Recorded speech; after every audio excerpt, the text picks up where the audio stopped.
창세기 2장에 보면은 여호와 하나님께서 사람이 혼자 사는 것이 좋지 아니하니 내가 그를 위하여 돕는 배필을 지으리라. 18절의 말씀이죠. 여기서 핵심은 혼자 사는 것이 좋지 아니하니 그리고 돕는 배필, 이 두 가지입니다. 혼자 사는 것이 좋지 아니하다는 말은 혼자 사는 것이 나쁘다는 뜻도 있지만은 보다 좋은 여건을 만들 필요가 있다는 뜻에 더 가깝죠. 왜냐하면요, 하나님께서 창조 사역을 단계별로 마치실 때마다 보시기에 좋았더라고 기록되어 있습니다. 보시기 좋았다고 기록되었기 때문에 사람이 혼자 사는 것이 좋지 않고 보기 흉하다는 뜻이 아니라 좀 더 나은 환경을 만들어줄 필요가 있다, 이렇게 보는 것이 타당할 것 같습니다. 생육하고 번성하기 위해서는요, 반드시 출산이 있어야 되고 출산을 위해서는 남, 여가 같이 있어야 하는 거죠. 그리고 20장에 보면은 아담이 모든 가축과 공중의 새와 들의 모든 짐승에게 이름을 주니라. 아담이 돕는 배필이 없으므로, 이 돕는 배필에 대해서 한번 생각해 보겠습니다.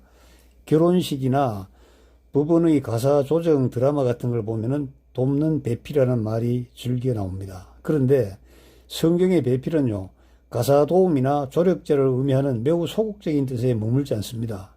천국이라는 마지막으로 반드시 가야 할 그곳을 향해 영적, 신앙적 동반자로서 부부가 힘을 합쳐서 천국 길을 막는 사탄의 방해를 극복해 나가는 험난한 여정의 동반자, 결국에는 승리자로서의 배필인 것이죠. 아담이 수렁에 빠졌어요. 나오지 못하고 허우적거립니다. 이럴 때 하나님께서 직접 사다리를 놓아주시지 않습니다. 원숭이나 코끼리를 보내서 이끌어내도록 하지 않습니다. 배필이 로프를 던지고 끝을 잡게 한 다음에 힘을 써서 이끌어내는 역할이 바로 배필입니다. 어떤 경우에는 배필에 힘이 붙여서 도로 끌려 들어갈 수도 있어요. 하지만 포기하지 않고 젖먹던 힘까지 다 짜내서 끌어내야 하는 겁니다. 이것은 비단 영적인 문제만이 아니라 가정사 많은 문제도 이와 같은 자세로 임해야 되는 것이죠. 그 다음에는 남자가 부모를 떠나서 그 아내와 합하여 둘이 한 몸을 이룰지라. 여기서 둘이 한 몸을 이룬다, 이 말도요, 결혼식 주례사에 반드시 등장하는 말 중에 하나입니다. 하지만 이 말의 영적 의미를 제대로 알고 하는 사람이 과연 많을까요? 결혼식의 분위기에 들뜨거나 당황해서 신랑 신부도 이 말의 뜻을 정확하게 알기는 어려울 겁니다. 그런데 이 둘이 하나라는 말은 이 말이 안 돼요. 1 플러스 1이 1이다. 이건 말도 안 되는 거죠. 산수의 가장 기본 중에 기본이 1 더하기 1은 2 아닙니까? 그런데 어떻게 둘이 하나가 된다는 겁니까? 이건 말도 안 되잖아요. 그래서 이제 주례들은 이렇게 설명을 합니다. 한 사람이 자기 주장을 하지 말고 낮추면은 하나가 되는 거야, 이렇게 설명하죠. 산호라면 다툴 때도 있고 서로 의견이 달라질 때도 있지만 이때마다 한 사람이 자신을 죽이고 아이고 내가 참지 이렇게 물러서고 양보하면은 이 하나가 된다는 이러한 설명이 주를 이루죠. 인간관계의 묘수라고 얘기합니다. 그런데 성경은 이런 허접쓰레기를 말하려고 언제인지도 모를 시기부터 둘이서 한 몸을 이룬다, 이 기록을 남겼을까요? 아니죠. 그럴 리가 없죠. 자, 상대가 아프면 내가 아픈 거예요. 상대가 슬프면 내가 슬픈 거예요. 상대가 기쁘면 내가 기쁘죠. 또 상대가 원하는 것은 나도 원하는 것이죠. 상대가 싫어하는 것은 나도 싫어하는 겁니다. 이러한 정서의 공유가 자동적으로 일어나는 현상이 한몸 현상입니다. 한몸 현상. 억지로, 계산적으로, 설명적으로, 의도적으로 하나를 죽이고 나서 되는 한 몸, 이 한 몸은 아닌 것이죠. 저절로. 결혼이라는 절차를 통해서 둘이 부부가 됐으면은 위와 같은 정서적 공유와 공명이 저절로 발생하는 영과 육의 관계가 되어야 합니다. 저의 설명도 충분치가 않죠. 좀 더 정확하고 리얼하게 설명할 수 있는 분들은 한번 댓글을 달아주셨으면 좋겠습니다. 예수님도 이렇게 말씀하셨어요. 마태복음 19장에 사람이 그 부모를 떠나서 아내에게 합하여 그 둘이 한 몸이 될지니 하신 것을 읽지 못하였느냐. 그런즉 이제 둘이 아니요 한 몸이니 하나님이 짝지어 주신 것을 사람이 나누지 못할지라. 마가복음 10장에도 같은 에피소드가 있습니다. 둘이 한 몸이 될지니라. 이런즉 이제 둘이 아니요 한 몸이니 그러므로 짝지어 주신 것을 사람이 나누지 못할지라. 이렇게 기록이 되어 있습니다. 둘이 한 몸이 된 이상 인위적으로 갈라서지 못합니다. 이혼이 너무나 쉬운 요즘 세상에서 곰곰이 생각할 문제라고 봅니다. 갈라서지 않고 사는 사람은 상대가 만족하고 불만이라고는 1도 없어서 사는 것이 아니죠.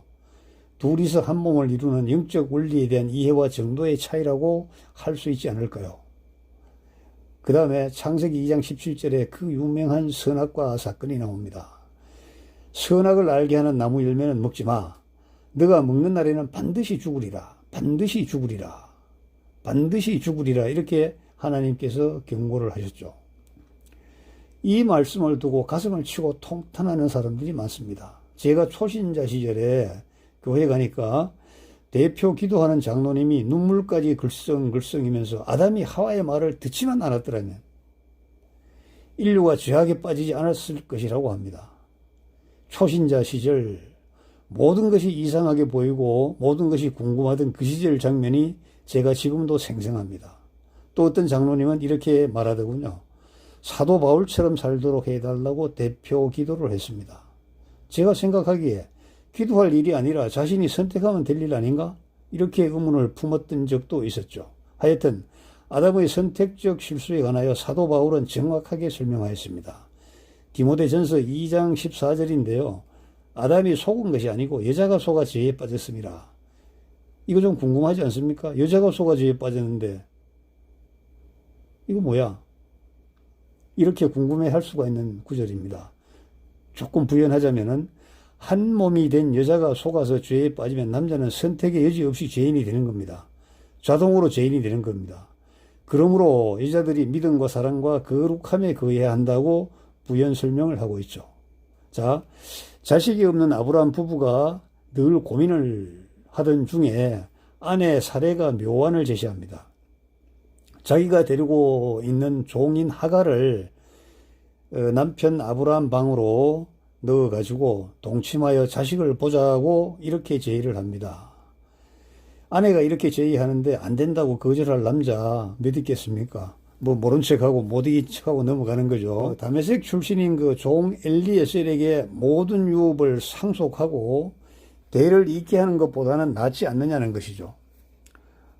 우리나라 옛날 속담에 이런 말이 있어요. 붓끝으로 낳은 자식보다. 붓끝으로 낳은 자식이 뭐예요? 양자죠, 양자. 자기 몸으로 낳은 자식이 더 낫지 않느냐, 이러한 그 식인데, 요 몸으로 낳은 자식이라는 것은 조금 표현이 아주 그 직설적인 표현이 있어서 제가 방송이기 때문에 그 말은 제가 하지 않겠습니다. 뭐 이런 것이죠. 그래서 종에게, 다메섹 출신 종 엘리에셀에게 모든 유업 상속시키고 우리 대를 잇게 하느니, 비록 저 여자가 나의 종이긴 하지만은 남편인 당신이 그 동침을 해서 아이를 낳으면은 그래도 남편의 피를 이어받은 자식이니 이것이 더 낫지 않겠느냐, 이러한 뜻입니다. 그런데 문제가 생기죠. 문제가 생겨요. 이 말을 아브라함이 이제 사레가 권하는 말을 듣고 같이 동침해서 이제 임신을 하게 되니까, 자, 어떤 문제가 생기느냐? 역시 종은 종이잖아요. 이 종이 상전 남편의 씨를 잉태하자마자 자기 그 주인인 상전 사례를 모욕하기 시작합니다. 회임도 못한 할망구 주제에 뭐 이렇게 얘기할 수도 있겠죠. 자, 쉽게 말씀드려서 제가 자주 쓰는 말인데 번지수 싸움이 발생한 겁니다. 번지수 싸움요. 이 당시 종은 생사 여탈권이 주인에게 있는 종신종 개념입니다. 주인이 풀어주지 않으면 절대로 종의 신분에서 벗어날 수 없는 고대 근동지방에 있었던 그러한 그 종의 개념이죠. 아무리 그 상전인 사례의 그 남편인 남자의 씨를 잉태했다고 해도 사례의 자리를 절대로 넘볼 수도 없고 넘봐서는 안 되는 자리입니다. 1번지는 1번지고 2번지는 영원히 2번지입니다. 그리고 사례도 그럴 것이요. 자기가 해임하지 못한 대안으로 하갈을 남편 방에 놓고 임신했으면은 좀 멸시가 있더라도 감내해야 하지 않을까요? 그런데 다투고 싸우게 됩니다. 만약에 말입니다. 이때 아브라함이 사레의 말을 듣지 않았다면 하갈이 출산한 이스마엘의 후손과 이삭의 후손 이스라엘이 지금까지 피를 흘리는 전쟁을 하지 않았을 텐데, 이렇게 설명하는 사람들도 많이 있습니다. 그런데 성경은요, 인간의 선택으로 거절하거나 이렇게 할 수 없도록 되어 있습니다. 아내가 죄를 지으면 남편은 저절로 죄인이 되는 것이죠. 이것이 바로 둘이서 하나가 되는 원리입니다. 천국은요, 부부가 함께 가는 것입니다. 땅끝까지 전도한다고 해서 가정을 팽개두고 밖으로만 도는 원심력만 계속 발휘하면 안 되는 겁니다. 내 아내, 내 아들, 내 딸, 내 가족. 먼저 구원의 대열에 오르게 해야 됩니다. 여러분, 많고 많은 사람 중에서 가나안 땅에서 1300리 떨어진 저기 유프라테스 건너에 하란에 살고 있던 아브라함을 왜 하나님께서 택하셨을까요? 그 이유 궁금하죠. 하나님께서 아브라함을 택하신 것은 아브라함이 가족들과 후손들을 잘 가르쳐서, 교육자 아브라함이죠. 잘 가르쳐서 하나님의 사역에 동참하여 구원의 길에 이르도록 하는 그러한 영적인 교육자로서 적합하기 때문에 선택했다고 그렇게 기록되어 있습니다. 예, 오늘은 성경과 경제, 성도의 청부 경제 31번째 시간인데요.